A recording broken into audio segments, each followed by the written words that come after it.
think of California wine, it's usually Chardonnay and Cabernet. And David Ramey here is famous for those two varietals. But when we were deciding what to drink today, David said Pinot Noir and Syrah. Why those two varietals, David? Thinking about Syrah has evolved, thinking of it as a bigger, bolder, dark red wine to one of much more femininity, much closer to Pinot Noir, a little softer, gentler, but with, of course, a completely different flavor profile. Let's try the Pinot and see what aromas we're getting with it. I get a little bit of really bright red cherry aromas in here, but there's a ripeness to it too. You can certainly find Russian River Pinot Noirs that are much more opulent than this, just as you can find much leaner, almost greener expressions, more acidic expressions. This Pinot is just delicious. How do you describe its mouthfeel? Can I take a taste now? Oh, please, I've already been drinking. Juicy velvet, the sort of juiciness of a ripe but not overripe fruit. So that's where the acidity comes in, and then the smooth velveteen feel in the mouth that makes you want to go back for another sip. The Pinot is super silky and elegant. Let's talk the Syrah now.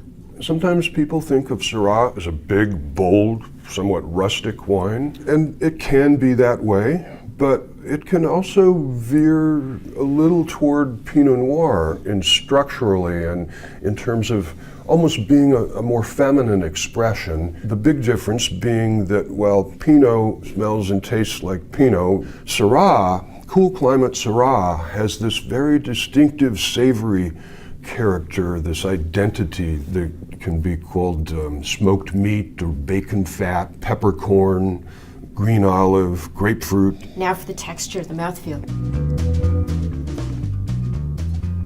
You see you have the acid there. As with the Pinot Noir, the acidity plays a more prominent role than it does in Cabernet Sauvignon. While this is a little more robust than the Pinot Noir, it's far less tannic seemingly than most Cabernet Sauvignons. There is a smooth, silky quality to the texture here, which reminds me of Pinot Noir. The Syrah is a little bit bigger, a little bit broader. It doesn't have to be, but it is here, yes.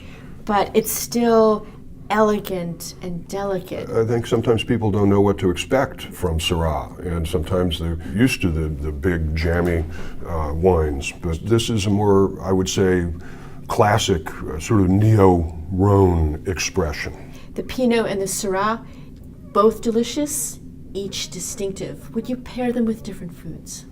Yeah, food pairing can be overdone. Basically, if you like what you're eating and you like the wine you're drinking, you're going to have a good match.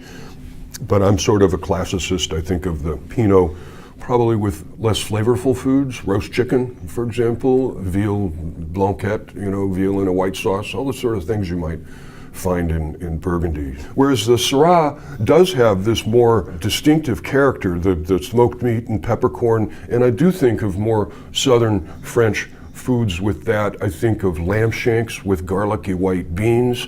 I think of duck sausage with green peppercorn in it. Ever since I first discovered it in my first trip to France in '79, I loved cassoulet, and cool climate Syrah is a wonderful match for that. So all the sort of more strongly flavored Provençal, more herbal type of foods, that's what I would go with the Syrah.